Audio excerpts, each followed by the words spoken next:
textbook material.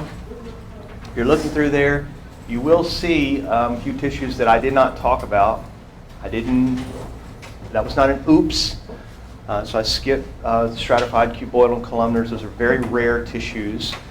But we talked about the major types of epithelial tissues, and I introduced to you conceptually things important about those tissues that will help us as the semester progresses. The next group that we'll spend a good deal of time with are the connective tissues. The last two will come really in this section of the class only by way of introduction, because we're going to do a lot of muscle and nerve for right through exam 2. We'll be doing muscle and nerve stuff. Okay, so some characteristics first of all. Connective tissues are all over the body. They are the most abundant, widely distributed tissue. You can't make a section in the body. It'd be very difficult. Places in the brain, obviously, some places in internal organs, but very difficult to make a section somewhere and not see connective tissues.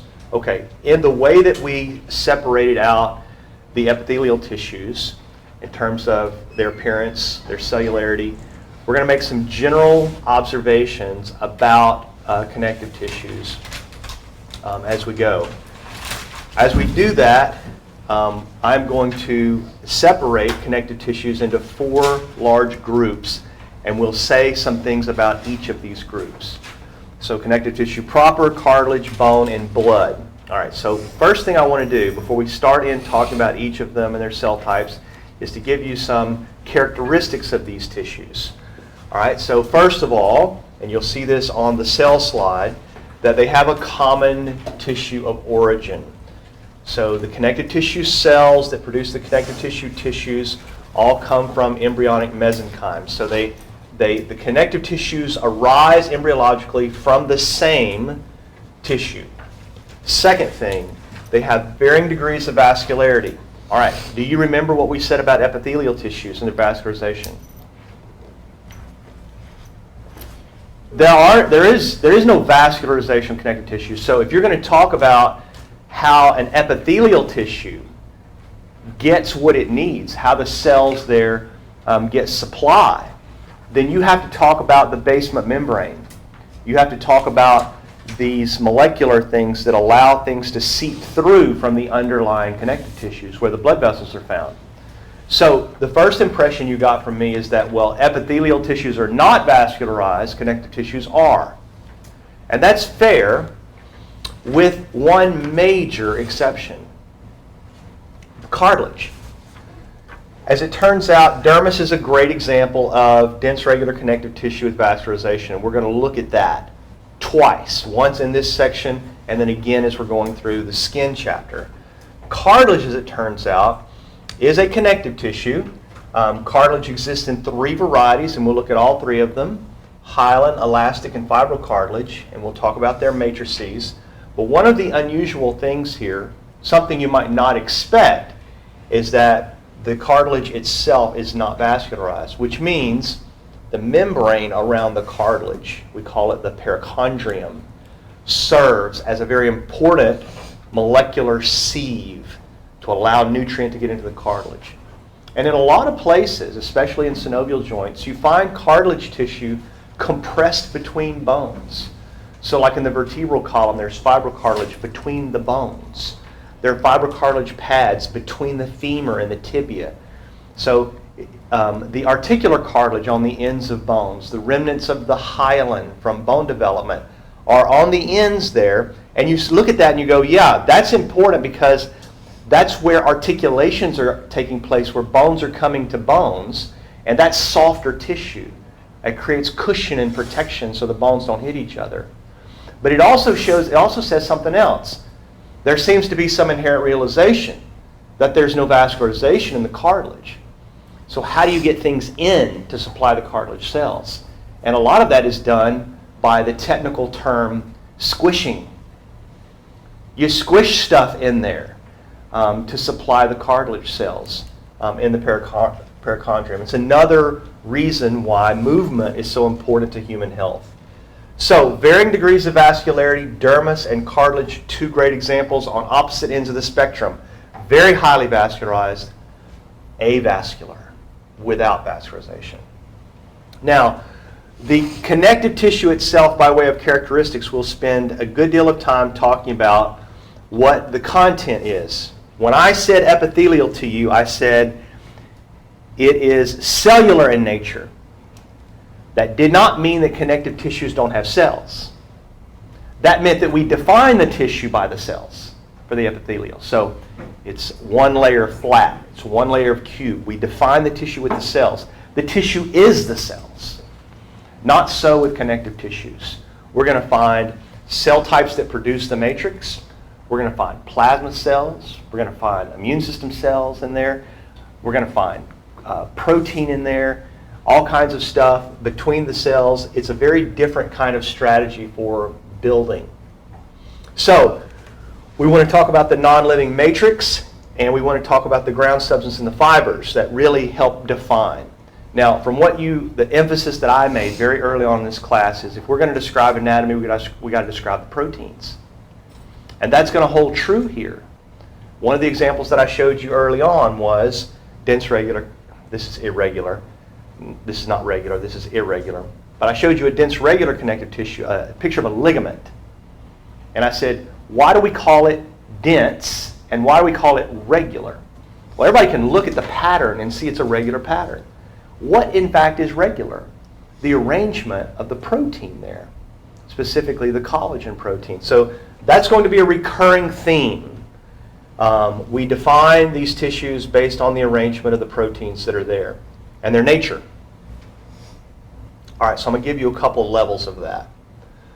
All right, connective tissue in general has these functions to hold us together, bind, support, protect, insulate. And there is some transportation, obviously. I've mentioned that already. The connective tissue membranes, the connective tissue part of the basement membrane between connective and epithelials, the perichondrium around cartilage. It's important for transportation issues. If you want to talk about things moving in the human body across places in the body, you have to talk about the connective tissues that are there. All right. Now, this is what I like for students to stick in their heads for defining them. These three components. We say that a connective tissue is made up of these three: ground substance, fibers, and cells. So in the last slide, I talked about this. We had this 2 slides ago, this non-living extracellular matrix with ground substance and fibers. Okay, so I want to say a bit more about that now. This ground substance is unstructured material that fills the space between cells. So a little story to help you remember this. In the original observations made about the cellular nature of life, Hooke and others described the cytoplasm of cells as being an unstructured gelatinous material. And in that description, there was the admission, because of the low power abilities of the microscopes in those days, and the inability to describe what that stuff was made of, to sort of assume, the assumption was made there that it's somehow this non-living, amorphous, relatively unimportant structurally stuff, goo. So that was the observation inside the cell. As science progressed, we began, as microscopes got more powerful, we started to be able to look at some of the other things on the insides and outsides of cells. And very similar descriptions are seen in many of the old documents of the original microscopists who described the outside of the cells in a similar way. An unstructured material. Now, you know from what we've said already that we can describe the structure of any given cell, we can recognize any given cell based on several things. One of them is what it looks like. So if you look at a cell and it's a nerve cell, you know it's a nerve cell because of what it looks like. It has a particular shape. So we describe that thing by the way it looks.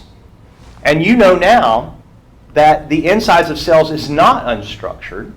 In fact, the cytoplasm of the cell is filled with a protein you can't see with a low-power microscope. And those proteins are proteins like tubulin and actin that form the microtubules and microfilaments inside the cell that give it its structure. There is a skeleton inside the cell. We call it the cytoskeleton, and it helps you recognize the cell. Now, very similar observations can be made about the connective tissues.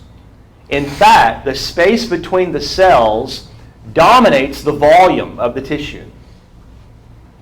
The space between the cells dominates the volume.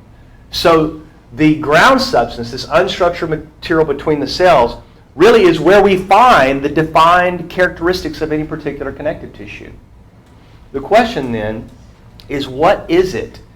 What is it that is between those cells? Is it in fact an unstructured, unrecognizable, unknown material? And the answer, you know, is the rhetorical question, right?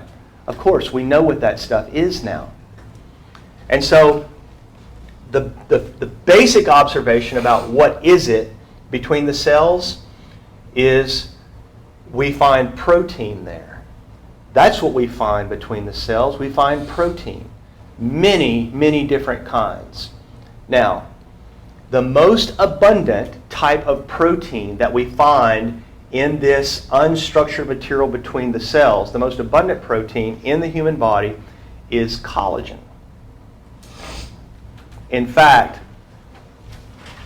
some estimate that up to 1/3 of the entire body mass is this protein. There's no doubt that it is the most important structural protein. So now you've heard it a couple times, so think with me as we go through this. I showed it to you once when I described the dense regular connective tissue of tendons and ligaments early on, and I've mentioned that again already today. So what we're going to emphasize here as we go through this is that the stuff on the outside of the cells is protein, and that protein defines the tissue. Now, as it turns out, we'll talk about the other fibers here in just a moment, the other proteins. The ground substance itself also has very sophisticated protein networks bound to other types of molecules, repeating disaccharide units. We don't have to go through all that in the structure of the proteoglycans. But I wanted you to get a sense today about what this is. So this picture is actually in your text. It's not in the presentation I'll put online, but I put it up here today. I knew I'd be talking about this. I don't know why I don't just save it and leave it in here every year.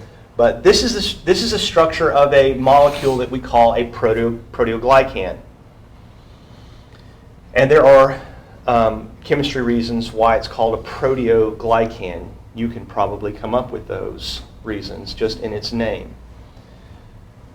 This molecule right here, which is described in your textbook as kind of a bottle brush arrangement, is made up of, what you can see here, linker proteins with core proteins attached to them, and molecules, other molecules that are generally referred to in human biology of connective tissues as GAGs, glycosaminoglycans.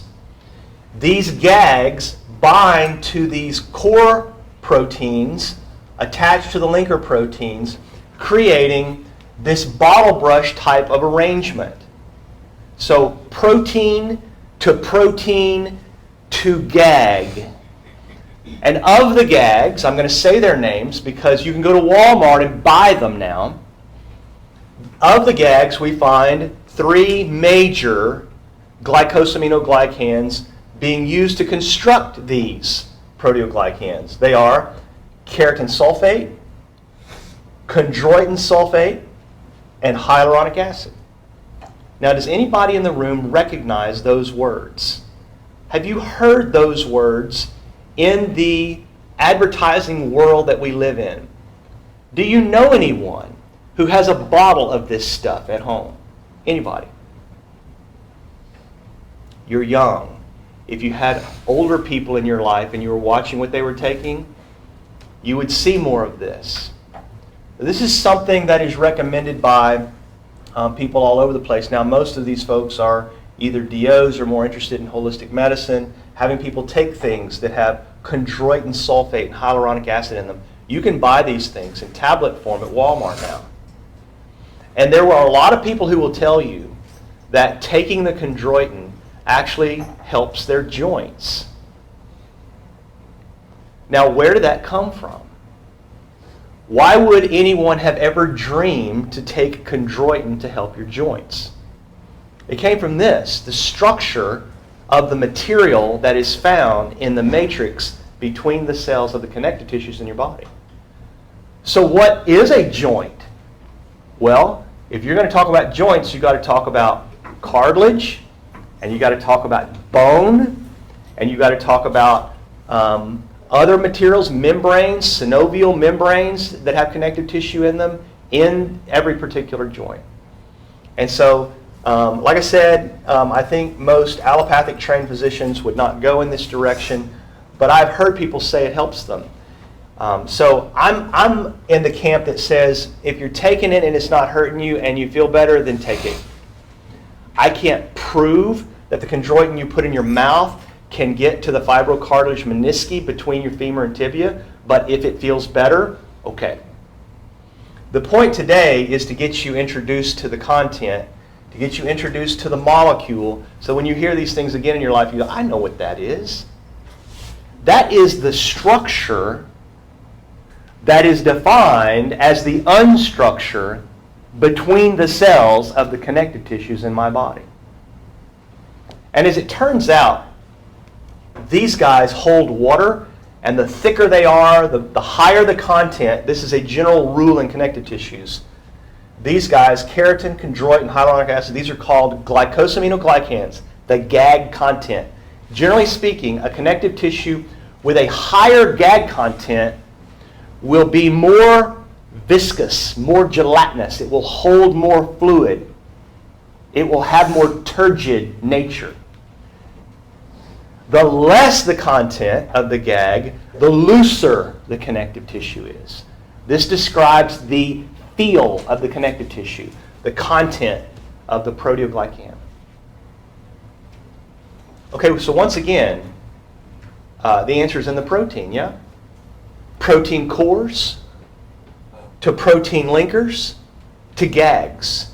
This is what we find between the cells. This is the unstructured material. All right, so that's the ground substance. Number two, I have one more thing to show you on this today before I'm finished.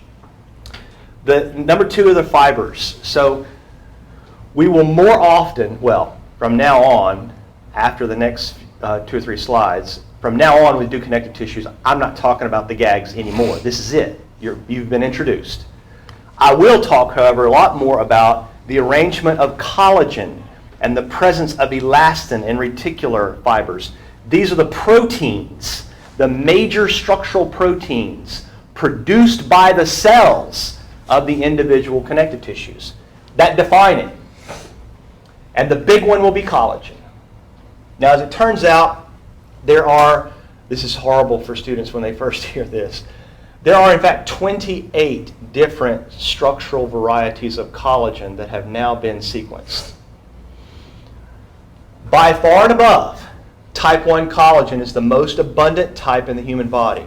This is the stuff that I'm going to show you in the dermis of skin, in tendons and ligaments, in bones. This type 1 collagen makes up almost 40% of the mass of a living bone.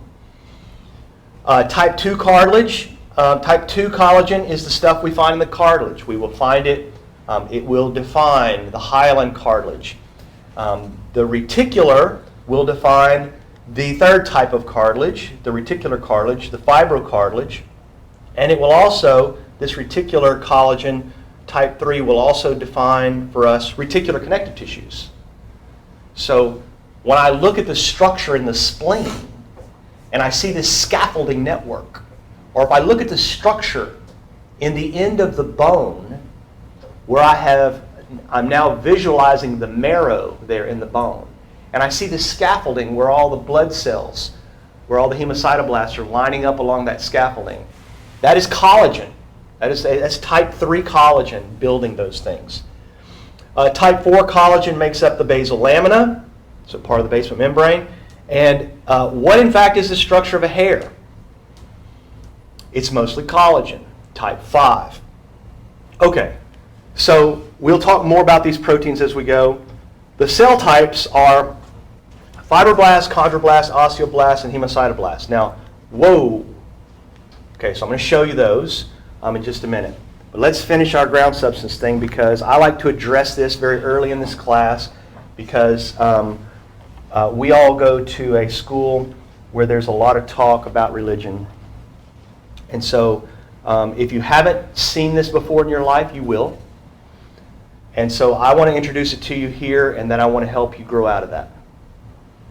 I'm not saying I want to help you grow out of religion. That's not the point. I want to help you grow out of this kind of use of science.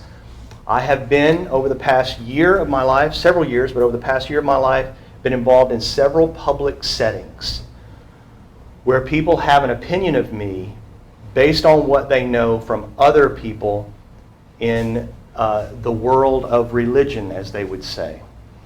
And my efforts in trying to teach science have been thwarted by the images created by others who don't know science, who are trying to use it to somehow prove God. And that has been thrust upon me. And so I'm going to use this opportunity to show you a better way to do this and to leave. If you have friends who are going to be professional religious people, I want you guys to be disciples of mine and encourage these people, if they refuse to learn the details of the science, not to talk about it.